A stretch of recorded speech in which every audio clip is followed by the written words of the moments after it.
Okay, so this is day 2 of Tehilim 43. And I think we can wrap it up today, actually. I'm oddly optimistic. Um, reason I didn't print out, usually I type out our translation and print it. I realized ours is very, very close to our scrolls, which is on your sheet, so you can like use that. And I didn't print out the Mikros Gedolos because I'll just put it on the screen. Okay. All right. So let's review everything. Okay. Five psukim. Shofteini Shofteini Elohim v'riva Rivi migoy lo chasid meish mirma v'avla sefalateni. Okay, so oops, sorry.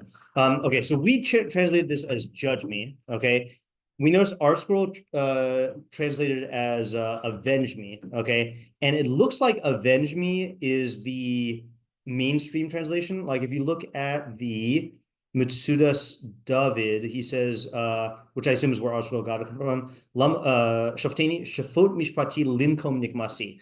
Judge my case, basically, to take vengeance on my behalf. Okay, so but at the same time, like you got that in Rivi, so I kind of want to have like, is there a way we can like have the word judge me that kind of has both? Like, I guess enact justice for me, maybe? Is that kind of has like the vengeance thing if we're talking about it with an enemy, but also still uses the word justice? Anyone have a suggestion? Enact justice on my behalf. Oh God. I think that's kind of like The only one I can think of, which is not normal English, is like "give me a reckoning." It's like both yeah, like judging, right, and right, also, right, like, right. a little more intense. Yeah, you're right. That is nice, but right, I want to have the word justice in there, but good effort. Yeah, okay. So and fight my fight against a nation that is, we said migoy lo chasid, a nation that is I think we liked unkind. Okay, yeah, ungodly. I forgot who said ungodly. Was that Sir Lancelot, Charles Lee? Oh yes, Lancelot. Yeah, right. I forgot about him. An honorable man, if there ever was one. I know. Yeah, right. So I'm gonna go ahead and say unkind. We are gonna get another translation later on today, but we'll keep it with unkind for now. From a man of deceit and crookedness, deliver me. All right. Ki ata Elohei ma'uzi lama zanachtani lama koder es halech balachat oyev. No breaks in the sentence, right? So because you are the God of my strength, why have you forsaken me? Why must I walk about in gloom under the enemy's oppression? Or pressure, literally, but oppression I think is better.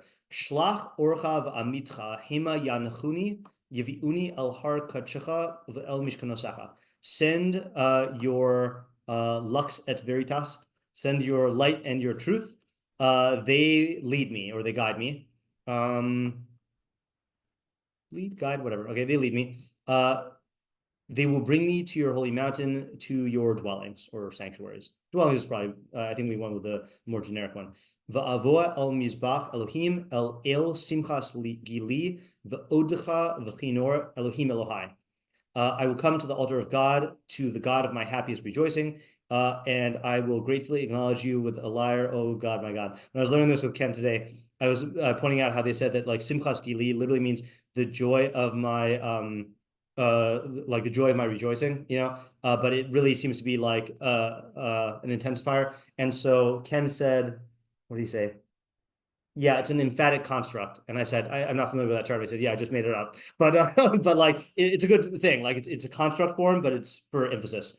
Okay. Ma tishtochachi nafshi uma tehemi alai hochili lelohim ki od odenu yeshuos panai velohai. So this is the one that was very hard to translate. Why are you brought low, my soul? Actually, like downcast. Why are you downcast, my soul? What are you why are you disturbed on my account? Or why do you moan at me? It depends on what you say. Hema tehmi is means like confounded or moaning. Hochili lelukim ki ododenu. Wait or hope for God. Let's just say hope for God. Or maybe await God. Await God kind of has wait and hope for. For I shall yet thank him. Now this is the part that we couldn't translate. Yeshuos panai velokai. So our scroll said for the salvations. I think our scroll says for this. Is this our scroll or is this us? Yeah, I think this is our scroll. For the salvations of my countenance and because he is my God. So they add in the word because. Okay. The weird thing is my countenance and my God. It sounds like you're identifying the two, which is weird, right? So they say, the salvations of my countenance, Yeshua's panai, and because he is my God. Alter, based on other manuscripts, said his rescuing presence. He says panav belokai. His rescuing presence, Yeshua's panav, and my God. Okay. Okay, so let's actually go to the pivots before we ask the questions. Okay, so we had 3 pivot point theories last time. This is, I guess, okay. Well, I think what we all agreed with is that no, we didn't all agree with this. Okay, fine. Okay, so one theory was, I'll just do this in the right colors again. So one theory was that 1 through 2 is the bad state he's in. Okay, 3 through 4 is the good state he's longing for or seeking. And then 5 is the pivot, which is the self-talk that gets him from 1 and 2 to 3 and 4. Okay. So that was the theory. I think I like that theory the best. I forgot who came up with which theory, but theory B was that 1 through 3 is talking to God, and 4 and 5 is him talking to or about himself. I don't know why none of us caught this last time, but that theory does not work out for the simple reason that he's still talking to God in 4. Yeah, right. Okay. I'm just like reading from it. Yeah, right. So I don't. Cross that out? That's why I crossed it Oh, out. you Yeah, crossed it out. I crossed out this time. Yeah, I don't know why none of us caught that last time. Okay. And then alternatively, 1 through 3 is him reflecting on his negative state, and 4 to 5 is starting to act. I also don't like that because I don't think he's starting to act in 4. I think this is just part of the aspiration still. So whoever said theory B and the alternate theory B, I'm sorry, but Right, it just may come to God that he will, not like that but it may come to God, not that he's currently doing right. Okay, and then 1 through 4, theory C is 1 through 4 is all part of his tefillah, and 5 is what he's saying vis-a-vis himself. That I think does stand up. Okay, because 1 through 4 he's talking to God, and then 5 is just him talking to himself. Okay. Would you say 4 is really a tefillah? Is that more of a description of what he's going to do? I mean, I think you can read it as tefillah, like, and you could even, I mean, I translated this as I will, but you could also say may I, you know, and this is like, or just the continuation of why he wants this to happen. Okay, so at the very least, 5 is its own thing. I think it turns out 5 is its own thing. All right, so 1 through 4 we can keep like this, and then just acknowledge that there's a subdivision within there. Okay, so let's go over the questions again. I highlighted that for some reason. Okay, so the questions we asked were. And if you have other questions, then you can add them. So what kind of a perek is this? Is this biographical about David? Is it national about Klal Yisrael, or is this universal? If it's one of the first two, then when is it talking about in David's life? When is it talking about in Klal Yisrael's life, past, present, or future? 2, what is the main thing he's asking for? We've seen this pattern before. Why does it sound like he's asking for one thing overall, but then when you read it, it's like a itemized wish list? Okay, like he's asking for a lot of particulars. So how do they relate to each other? 3, now we get to the questions on the individual psukim. What does Shofteini mean, and how does it relate to the rest of what he's asking for? If he's asking for himself to be judged, should he really be asking for his enemies to be judged? Okay, then also, which enemy is he talking about? Is it, if it's a specific one? Moreover, is he talking about a goy or an ish? That's the difficult part. Goy lo chasid, mi ish mirma. Right, so it sounds, that's part of why it's confusing to know whether this is talking about David or the nation. Okay. And then question number, and if it's both, what kind of singular fight is this? Question number 5, what do these descriptions mean, and why is he characterizing the enemy that way? So what is lo chasid? What is mirma and ish mirma and avla mean? And those are the only descriptions, I think. He also talks about the lachat oyev, the oppression of the enemy. 6, what is, if this is Rivi, my fight, why should God fight it? I don't like that question. I think it's just like, it's his fight because he's involved in it, but he's asking God for help. So like, we do that all the time. Like, there's a lot of stuff that's like our struggle, but we ask God for help. So if you think it's a good question, then you can answer it. I think it doesn't need to be answered. Okay, then 1 through 2, what's the relationship between the first 2 psukim? What is the line of reasoning? What is the sense in the order of the statements? So remember when we were translating this, we had a hard time knowing whether the key is a continuation of the first sentence. So Shofteini Elokim v'riva Rivi migoy lo chasid mi'ish mirma v'avla tfalteni. Why should you do this, God? Ki ata Elokim ma'ozi. Then we kind of were forced from the weird syntax of the second one to say, Ki ata Elokim ma'ozi, since you are the God of my strength, lama zanachtani, lama koder es halach b'lachat oyev. But either way, we got to like understand the line of reasoning here. It seems to be making an argument. Okay, then we have, what are we to make of God forsaking him? Intentionally vague question, right? Why did God forsake him? Why is he telling us this? What is he thinking about God forsaking him? That's going to be a central thing because that obviously is related to the scenario here.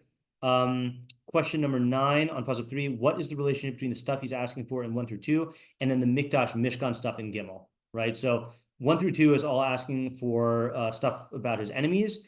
And then Mikdash, Mizbeach, Mishkan, you could just say that that's normal David and Melech stuff, that he just wants to get to the base of Mikdash. But we got to remember, like, if this is David, so the base of Mikdash isn't built yet. So is this talking about the Mishkan? Is this talking about future base of Mikdash? If this is us, is this talking about we're in Galus and we want to build the base of Mikdash? Like what is this? What's the relationship between these two things? Okay, a lot of that's dependent on question 1 about what's the context here. Question number 10, why not just go there himself? Again, that's going to depend on what the obstacles are and whether the Mikdash exists. Okay, 11, what are Hashem's light and truth? How are they going to help? How does he send them? That seems to be a key question here, right? That's the concrete thing he asked for in terms of like, what are you going to do for me? Send me your light and truth, right? The abstract Shofteini and Rivi seem to be more like what he wants accomplished, but like what's the bakasha for your light and your truth? Yeah. When you're saying your light and your truth, are you saying that there's like a specific thing within Hashem's light and truth, or just the general revelation of Hashem? That's gonna be the question. We got to figure out what it's talking about. Okay. Yeah. Spoiler alert. A lot of the Mepharshim say it's Elio Hanavi and Mashiach. Okay, so like. Okay, so yeah. Yeah, that's what you're gonna say. No, I was gonna say there's like a geula, like yeah. This whole thing's like a geula and like I'm in like a Goyish nation and like yeah, definitely, yeah. All those Goyish nations. I know what you mean. Yeah, yeah. No, yeah. But no, I think your intuition's good, and that's how most of the Mepharshim operate there. Okay, then question 12, which was how do you reconcile Lama Zanachtani with Kelsim Chaslibi? God, why have you abandoned me? And you're the God of my greatest joy. There's at least a tension. Okay, and maybe not a contradiction, but a tension. It does not sound like the same God or the same relationship with God in the same person, in the same person in the same state. Okay, 4 and 5. Why the emphasis on Hoda'ah? He has 2 mentions of Hoda'ah here. Odecha b'kinor, I will thank you with a lyre, and then ki od odenu, I will yet thank you. I also want to ask here. Why was this Hoda'ah? Is he saying, if you save me, I will thank you, or I want to be saved so that I can engage in Hoda'ah, right? Like, is that the I guess, yeah, cause and effect, which one's which, right? If you save me, then I will thank you. Or maybe not cause and effects, maybe that's not the best way to say it. Is it the efficient cause or is it the final cause, right? In other words, if you save me, just save me and then I will thank you, or the reason for saving me is so that I may thank you, okay? You don't say, like, if you give me a cookie, I will thank you for it. That's the normal way. You don't say, give me a cookie so that I can pour out my Hoda'ah to you. Like, that's, but being David, like, that might be what he means. Okay, then question 14, what's up with the self-talk? How does it work, right? Ma tishtochachi nafshi. We've seen David talk to himself, talk to himself, but not talk to his soul. So like, I want to understand, like, that's a technique that we should be using. Like, what is that exactly? And then we had the stylistic question, what's up with all the instances of God, right? So we've got Shofteini, let's count them up. We didn't do that last time. Shofteini, Elokim, Elokei Ma'uzi, but then it really gets intense here. Va'avoa el mizbach Elokim el kel simchas libi va'odecha b'chinor Elokim Elokai. Okay. And then Matosh Tishtachli Nafki Matami Alai Hochili Lelokim Ki Od Odenu Yeshuos Pnai Velokai. Right. Like that last word we're struggling over. It's Yeah. just like gotta mention it one more time. Exactly. I just throw it in for good measure. 1, 2, 3, 4, 5, 6, 7, 8. Eight references to Elohim or Lashon Kel in a 5 pasuk thing. Yeah, right. Yeah. Wait, this isn't the part where we give answers. Yeah, it is. Just any other questions that struck you as we went along here? Okay, before we give answers, just to remind us what our mission is for tonight. Our mission in the Adler 4 questions thing is I would like to try to get what is the perek saying as a whole. That's priority 1. Priority 2 is what of it, what is the purpose of it, and what should be what effect is it supposed to have on us. If we can, I would like to understand how each part fits into the whole. Okay, so that'll be our goal. Yeah, Joshua, you're up. No, sorry, just in that last one about all the times mentioning God, yeah, just a thought on it. Yeah, is I think when he's in a foreign nation, he's under the sort of oppression of a very ungodly place, and I think part of the whole mentioning God thing is kind of like reminding himself in a way that like, hold on, God's still in charge of all this. He's still in charge of all this world. Yeah. Like, by saying God, it's like, no, okay, yes, I get like there's this other president and whatever, but like, I'm like these other rulers, but like, no, God is still here, and I'm like, he's like telling himself God over and over. Yeah. So he remembers God. Okay, so that's a good idea. Let me back it up with a commentator who I don't believe I've ever quoted here. Okay. Nothing against him. I just his interpretations often do not jive with my sensibilities. Ramosha al-Sheikh, okay? So I was really scraping the bottom of the barrel here. I was going through everything I could because I was having a really difficult time with this. But I think he says what you said somewhere in here. Let me just see this here. Wait, no, it's up here. Oh, here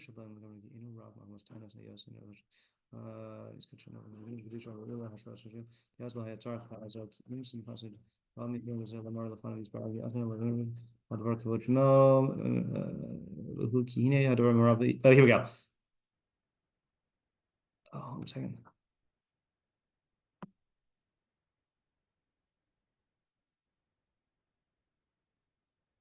Oh man. Hold on just a second here. Okay, I think this is the part. I think he says, I think this is it. Kine hadavar hamarape yedei am Hashem b'galusam milashuv tshuva shlema. So the thing that that weakens the hands of the nation of Hashem in their galus from turning to Hashem in tshuva. So the thing that's basically impediment to tshuva shlema.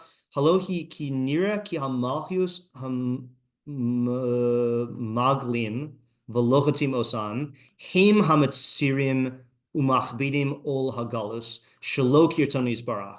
That we think basically that the kingdoms that exile us and oppress us, they are the ones who afflict us and make the yoke heavy of exile on us, not in accordance with God's will. Ach imhu yisbarach yishpot osam lefi maseim v'gam osanu itam lefi mas. What was it? V'gam osanu itam lefi masenu. But if God will judge them according to their actions and also us according to our actions, hello us takel takanasenu, then the thing is going to be easier. Shofteini Elokim. Okay, I see. I don't want to read the whole thing, but I think what he's saying basically is that there is this tendency when we're in Galus to forget that God is the one who orchestrates the entire thing, and basically we place the blame on the people who are actively oppressing us and attacking us. So I like your observation that stylistically in a tefillah that's designed to counteract that, you should say God a lot. And also, what does the name Elohim or Kel literally mean? Judge. Powerful, right? Yeah, judge or powerful, right? It's powers, and then the association and the actual other meaning is judge. So reinforcing the idea that God is the real power here, and that the midas hadin, God's justice is what is responsible for all of this. Right. So I think that's a really, really good idea. I just want to type that for note purposes here. So I forgot a question. on the other page. What is the end saying in plain pshat? Yeah, yeah, that's a big question. All right. So this is Joshua's idea of well, I'll give all credit and Rav Moshe Elfie. Okay, which is well, you said it first. Well, I mean, you said it a couple hundred years before you did, but yeah. Our major impediment from doing teshuvah in Galus is that we attribute, what was that? You're writing it before the question, or does it just look weird? I'm writing before the question. Formatting on the what? I'm doing it as a bullet point under the question. Yeah. This isn't a whole thing. Yeah. I'm just yeah. I understand. Yeah. Sorry, yeah. Because you're only aiming to answer. I mean, this might be the theme of the entire thing, but you are aiming to answer this one question. Yeah. Right? Yeah. Right. Okay. So the is we attribute all our suffering and oppression to our enemies, as if they are the reason we're in the situation. Okay. So we need to remember that that it's all b'ratzon Hashem in accordance with his mishpat, okay, and that's why we pepper this tefillah with repeated mentions not only of God but in lashon kel Elokim to evoke, I guess to remind us of his overarching justice as the cause of everything. And that's why we start off, that might be why we start off with Shofteini, right? All right, that's a good answer that can branch out into a theory. Yeah. Okay, yeah, Oren. So I have a theory. Sure. Okay, so I'm reading this as a universal perek. The main, and it's primarily, I think, about, I don't know if this is exactly the right word, but I think something like bitachon.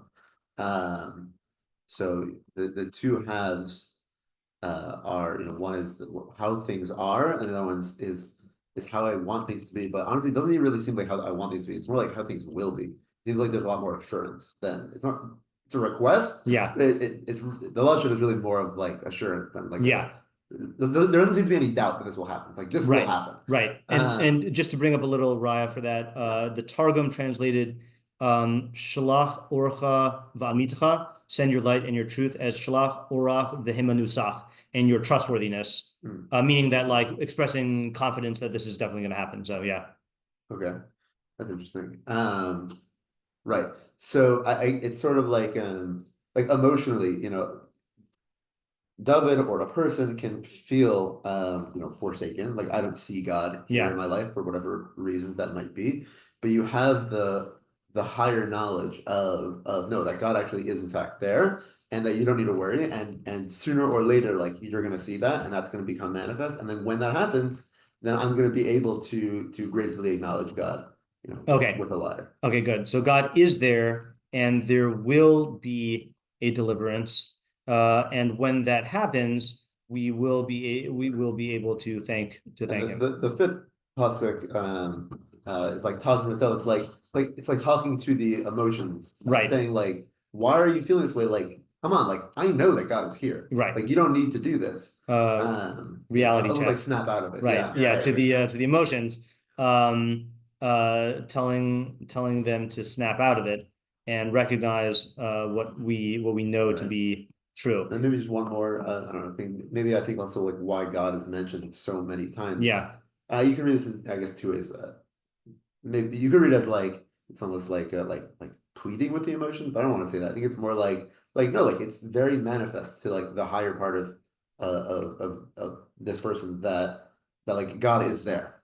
And so like God's gonna like it's not a question. Okay, right. So it mentions God all the time to underscore his I'm not going to use the term omnipresence because I don't believe that, but his ubiquity, right? Sure. Meaning like he's like, like God's involvement is everywhere. Yeah. One more thing also I'll add. I don't use the presence. Well, ubiquity means everywhere, but omnipresent means like present everywhere. So I'm just trying to like differentiate. Yeah. One more thing I'll just add the last word. Like I'll thank him because he saved me, and also just like because he's God. Means say like because God is always there. Like the main thing about God is that he necessarily exists. Okay. Meaning okay. The doubt. What I'm trying to say is the doubt is the feeling that God's not there. Yeah. And then the salvation, the refuah or whatever for the doubt is that the knowledge that God is there. Okay. I'm thinking God because God is there. Like that's God's. Yeah. Okay. So I thought you were gonna say a different thing. I'm gonna say this, and you tell me which one you like better. I was gonna say, like when we were doing modim lach shatahu Hashem, right? That fits into what you're saying, lashon wise. Elokai to me seems to be more the emphasis though on that I know that I have this connection to God, meaning that God has a special hashgacha over me, over my nation, or whatever, which seems to be more related to the way you're explaining the perek, which is the that fact it's not like okay. Is that what you're getting at? Yeah, meaning he is the God who relates to me, the power, the force that relates to me. And this actually relates to a question I was going to ask is when you say it's a universal perek about bitachon, so I guess my question is this a universal perek to the point where, to me, universal parakim are like a non-Jew could say it, like Ashrei. To me, this does seem to have the vibe of relationship to Klal Yisrael, maybe only because I'm prejudiced from the Mefarshim, but also because of the whole bring me to your holy, the Har Kadshecha and Mishkan Osecha. Let's put it this way, if it is about Klal Yisrael, then I have a lot more assurance in the reassurances. If it's for just a stam individual, I don't know if we can have that sort of certainty that God's going to save us. Beit HaMikdash is a place for all people. It is true. That's true. Yeah. Yeah. And I'm not necessarily reading the saving.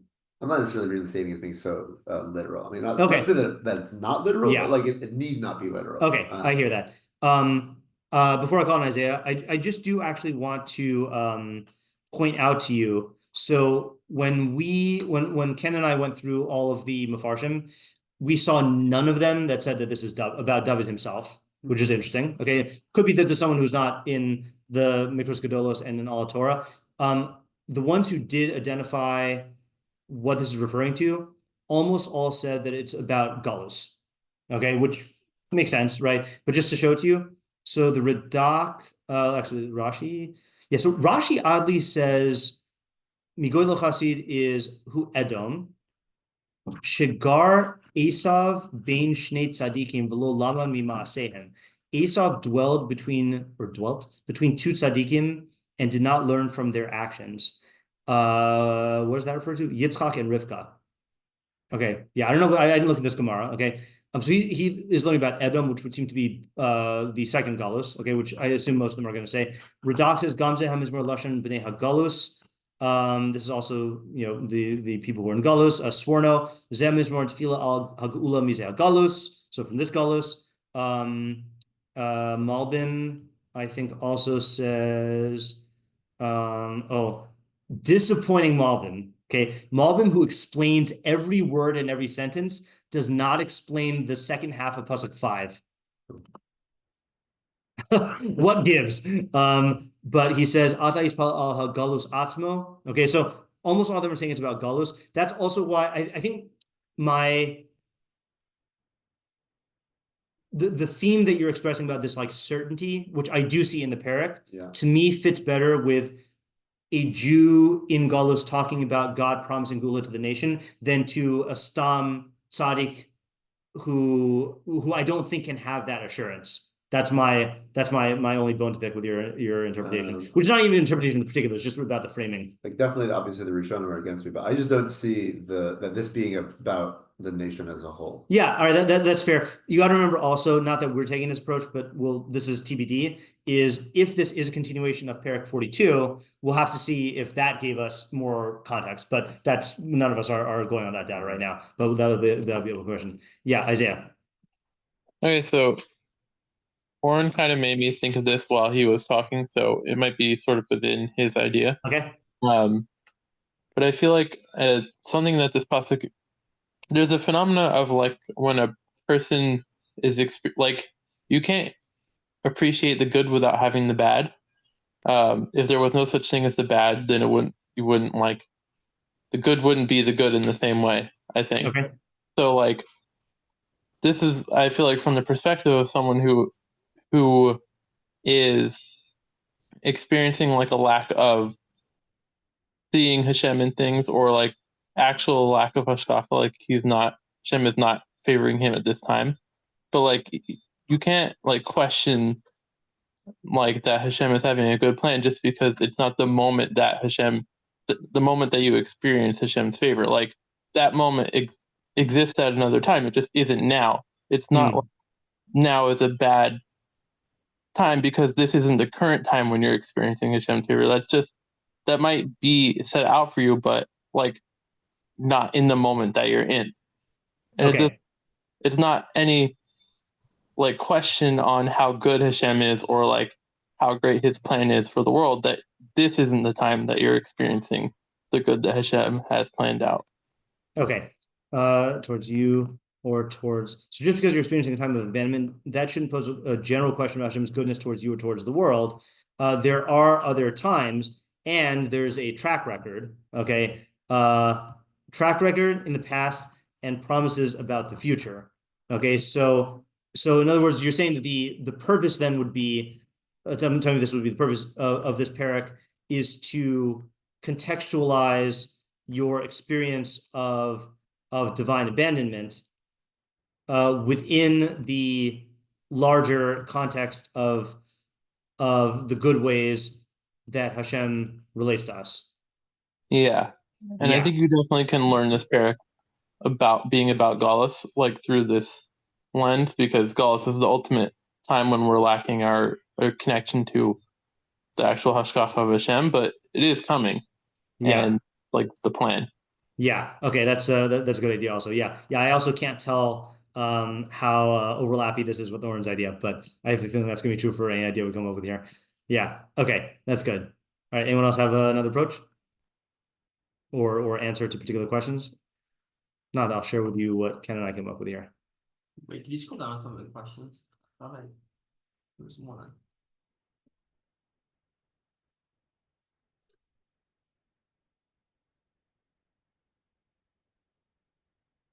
Yeah, I don't know. I'm curious to hear the light and truth one. Yeah, so that's that's gonna be part of my idea here. Okay, all right. So let's do this just because it's so quick.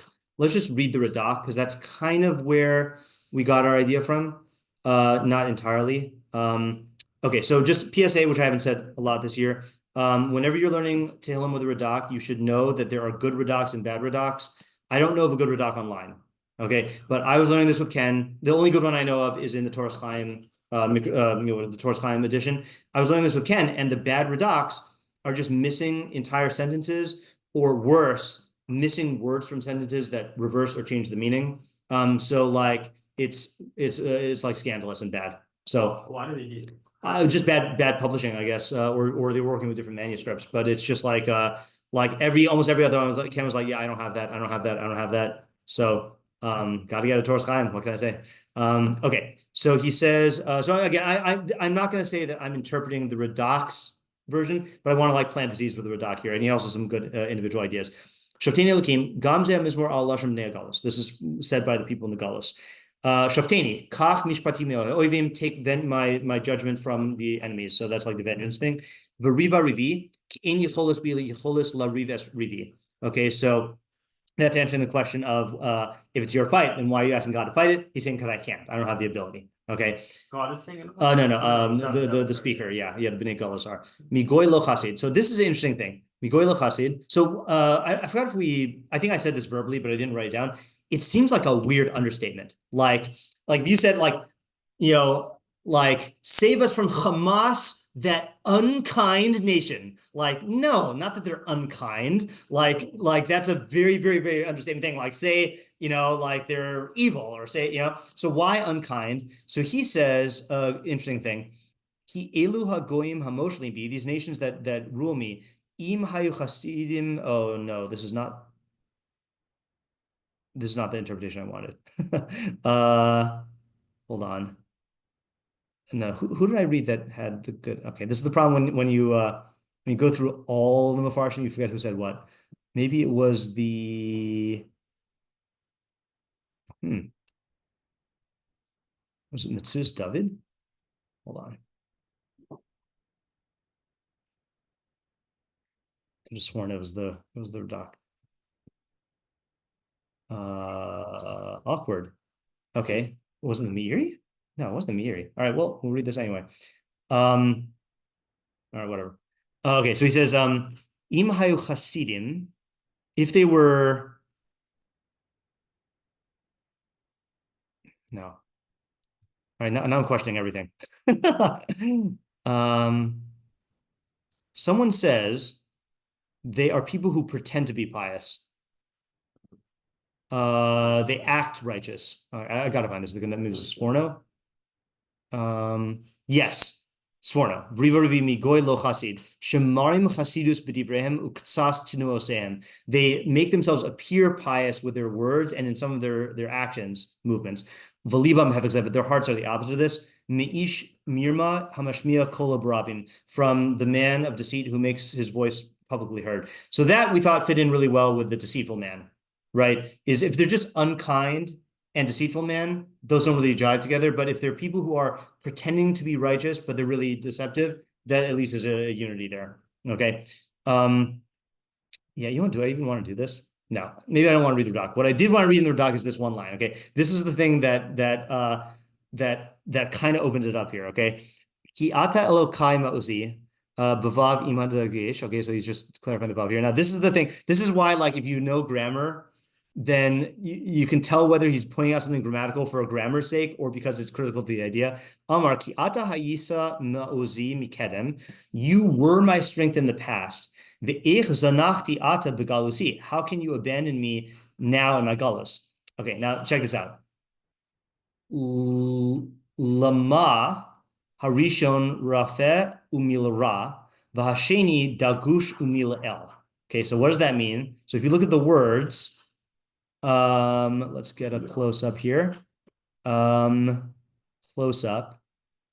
Okay, so he says, Ki ata Elokei ma'uzi, lama zanachtani, lama koder es halech balachatz oyev. Okay, now to the untrained eye, these are the same word twice, right? Why have you abandoned me? Why do I go walk in gloom under the oppression of the enemy? Okay, but anyone want to theorize what the difference is here? Lama is definitely is what? Yeah. But lama is... Wait, well, lama is not what? I mean, why? Why, yeah. I mean, why? Yeah. But lama, I was going to say, is like to what? Yeah. Okay. It's always lama. Right. Okay. So which one is which? So the second one, lama is why. The second one is why. The second one is why. The first one is lama for what? Okay. So that's... How does he know that? Is it spelled exactly? So I don't know if he's getting it from the grammar or from the Masoretic, like the Bali Masorah, like noting it, like as an oral tradition. I'm not sure. I don't know if you could tell from the grammar or not. So I saw this and a little light went on. Okay. Going on for anyone else? Okay. Yeah. Because yeah. All right. So let's what's the best way for me to do this? Okay. Give me 1 second here. Let's go back to our translation. Okay, so our question was, what's the logic here in Pasuk 2? Because you are the God of my strength, why have you forsaken me? Okay, so when you first read it, it sounds like an accusation of God. Okay, it sounds like, you're the God of my strength, why have you forsaken me? Okay, but Ken wanted to read it as, given the fact that you are the God of my strength. It's like a chalashon. What was that? Oh, so that's interesting. We did not say that, but that might fit in. Okay, but given this, our initial observation was, because you were the God of my strength, so then why have you forsaken me? With an implied question of, it can't be because of you. Okay, it must be because of me. Okay, the classic, it's not you, it's me. Okay, which we say to God definitively. Okay, so he's wondering, why have you forsaken me? And then what does he do? He says, send your light and your truth. They will lead me. They will bring me to your holy mountain, to your dwellings. Now, if you look at this, the motion here, okay, if you say, God, why have you abandoned me? What would you expect him to ask God to do? What's the opposite of abandoning me? Supporting. Yeah, coming, like swooping in and saving me, right? But that's not what he says is going to happen. Send your light and your truth. Yeah, so he's saying, send your light and your truth, and then who goes to where? Your light and your truth will then lead me to you. Okay, so that to me is like I mean, it's not a new idea, but it's a foundational idea here, is that when God has abandoned you, okay, what you have to recognize is God does not change, right? We are the ones who change and distance ourselves from God. We perceive it as Hester upon him and as God abandoning us, but it's us distancing ourselves from God. So what do we need to do? So what can we ask for God? We ask God to send his light and his truth, okay, which a lot of the Mefarshim, by the way, say, I think Ibn Ezra says it clearly. He says, Ibn Ezra says, this is just a poetic point. I don't know what his interpretation is, but he says, Orcha is keneged koder es halech. Your light corresponds to I walk in darkness. Okay. Amitacha, your truth keneged mi'ish mira, corresponds to the man of deceit. Yanchuni will guide me, corresponds to es halech, like I'm walking around.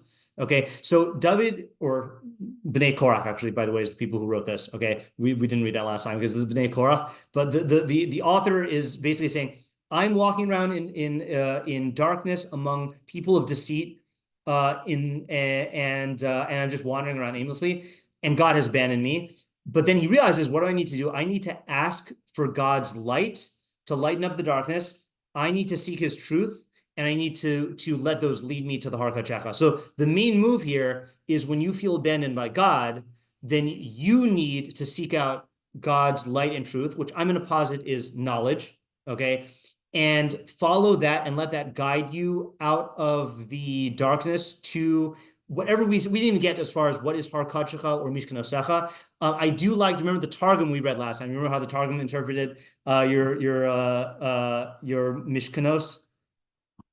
Targum said, where's the Targum?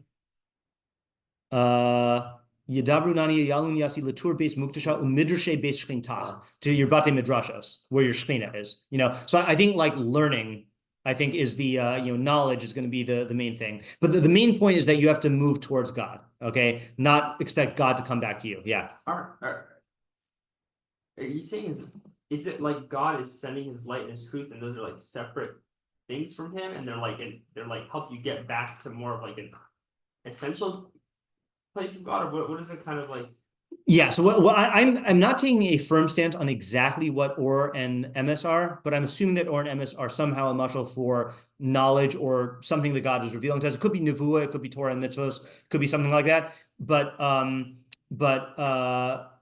we're asking for that, and we're going to say that that's the thing we need to follow back to get to where God is, where God's, and again, Mishkanosecha literally means your dwelling place, meaning God is dwelling in his place. Right. He's not coming to us. We have to go to him. Like, give us the things that you already, like God revealed certain things to us, like, the Tanakh and all that stuff. Yeah. So you're saying, give us those sorts of things that can lead us back to your more essence, or I don't know, whatever, to more you. Yeah, exactly. Yeah. Now, pair that with this lama and lama thing, okay? So when I read this, I associated to something I first heard from Rabbi Zucker in the name of the Rav, okay? Yeah. Pretty good though. Just with the lama thing in mind, how would you translate that pasuk? I'm a little unfair. Yeah, okay, so because you are the God of my strength, for what have you forsaken me? Okay? That's the for what? Yeah, that's the for what. And then why must I, then this is the why. Why must I walk about in gloom under the okay, yeah. Okay. So Rebbe Zucker once said in the name of the Rav that there's two words for why in Hebrew. There's madua and there's lama. Okay. And he said madua is from like the lashon of yediah, right?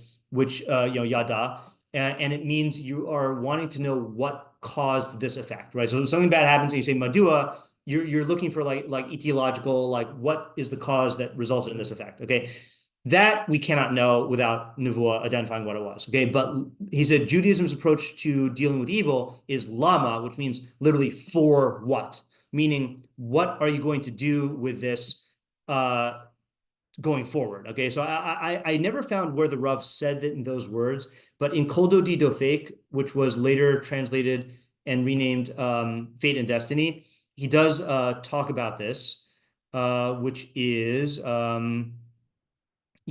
as was stated above, man's existence of destiny gives rise to an original approach to the problem of evil. For so long as a person grapples with the problem of evil while still living an existence of fate, okay, I'm not going to go into what he means by fate and destiny, his relationship to this problem expresses itself only in a theoretical philosophical approach. As a passive creature, the man of fate lacks the strength to struggle with evil in order to contain it or in order to utilize it to achieve an exalted goal. Wait, maybe this is going to be too... I didn't look at this. Hold on a second. Do we really want to go through this right now? Yeah. Okay. I'm gonna read it anyway. Even though we're not gonna get everything out, but it's the rub. Okay. We'll let it wash over us and then think about it later. For the I, subject to fate, is unable to effect any matter of consequence in the sphere of his own existence. He is nourished by his external environment, and his life bears the imprint of that environment. Therefore, he relates to evil from a non-practical standpoint and philosophizes about it from a purely speculative perspective. He wishes to deny the existence of evil and to create a harmonistic worldview.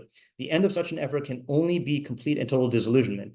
Evil derides the captive of fate and his fantasy about a world which is wholly good and wholly beautiful. So in other words, you're confronted with evil and you're like, why is this happening? And underlying the question, why is this happening, is it shouldn't be happening. Like that's the thing that people feel when they're asking, why is this happening to me? Okay. However, in the realm of destiny, man recognizes the world as it is and does not wish to use harmonistic formulas in order to gloss over and conceal evil. The man of destiny is highly realistic and does not flinch from confronting evil face to face. His approach is an ethical halakhic one, devoid of the slightest speculative metaphysical coloration. When the man of destiny suffers, he says to himself, now I think this is the point, evil exists and I will neither deny it nor camouflage it with vain intellectual gymnastics. I am concerned about evil from a halakhic standpoint, like don't get caught up in halakha. Okay, it means what to do. Like a person who wishes to know the deed, which he shall do. I ask one simple question: what must the sufferer do so that he may live through his suffering? In this dimension, the center of gravity shifts from the causal and teleological aspect of evil, the only difference between causality and teleology being a directional one, to its practical aspect. The problem is now formulated in straightforward halakhic language and revolves around one's daily quotidian tasks. Yeah, the fundamental question is, what obligation does suffering impose upon man?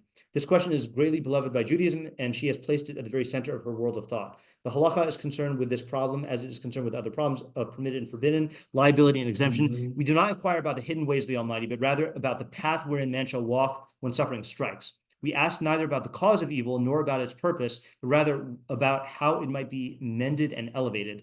How shall a person act in a time of trouble? What ought a man to do so that he not perish in his afflictions? The halachic answer to this question is very simple. Afflictions come to elevate a person, to purify and sanctify his spirit, to cleanse and purge it of the dross of superficiality and vulgarity, to refine his soul and to broaden his horizons. In a word, the function of suffering is to mend that which is flawed in an individual's personality. The halakha teaches us that the sufferer commits a grave sin if he allows his troubles to go to waste and remain without meaning or purpose. That's for what? For what is this going to be? Suffering occurs in the world in order to contribute something to man, in order that atonement be made for him, in order to redeem him from corruption, vulgarity, and depravity. From out of its midst, the sufferer must arise ennobled and refined, clean and pure. Okay, it is time of agony into Jacob, out of it he shall be saved, i.e. from out of the very midst of the agony itself, he will attain eternal salvation. The agony itself will serve to form and shape his character so that he will thereby reach a level of exaltedness not possible in a world bereft of suffering. Out of the negation grows affirmation, out of the antithesis, the thesis blossoms forth, and out of the abrogation of reality, there emerges a new reality.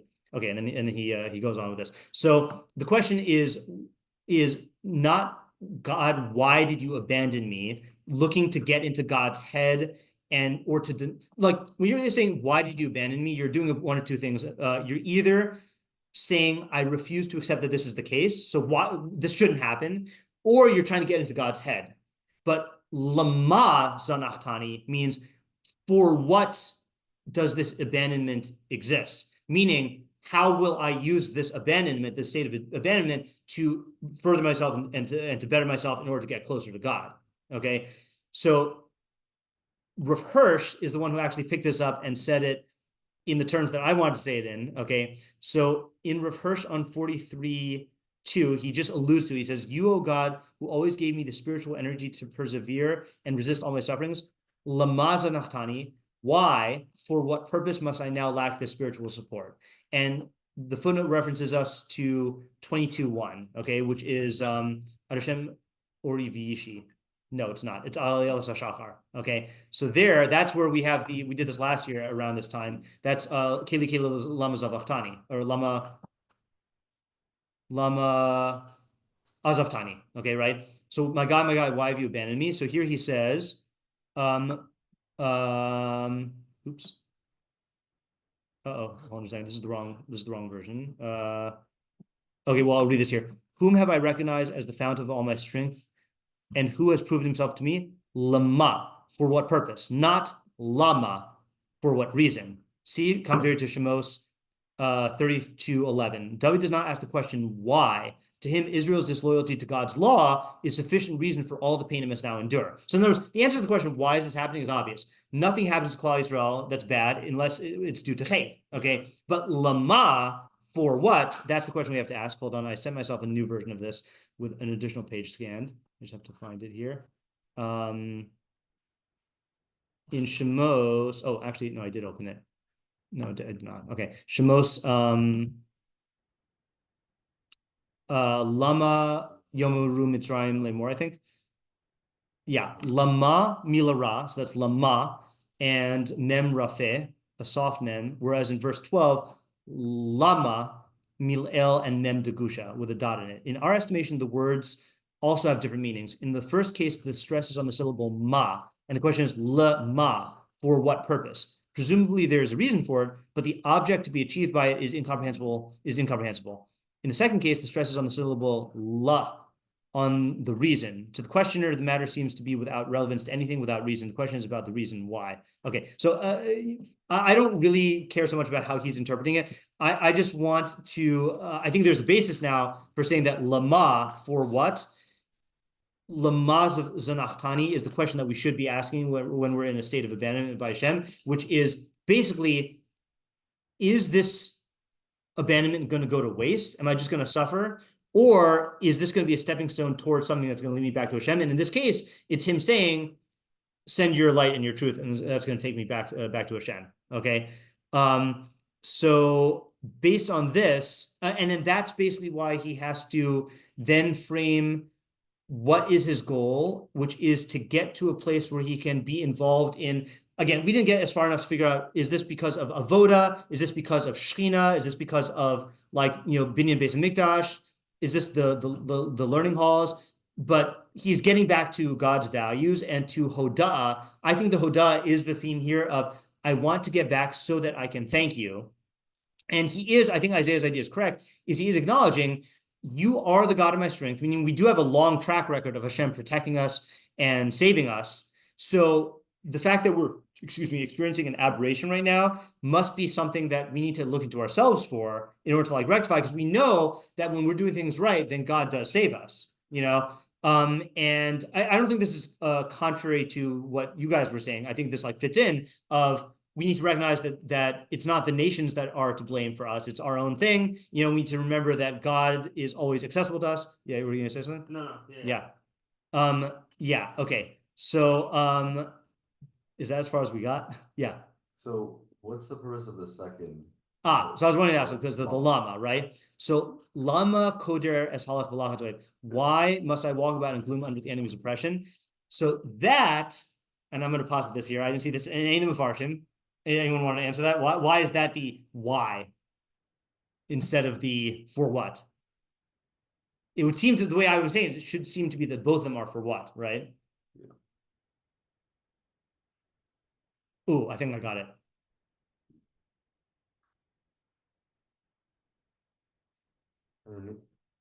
Maybe you could say there's Zanachtani, it just mean they're abandoned. Yeah. Or the person's abandoned. So let's say they're in Galus.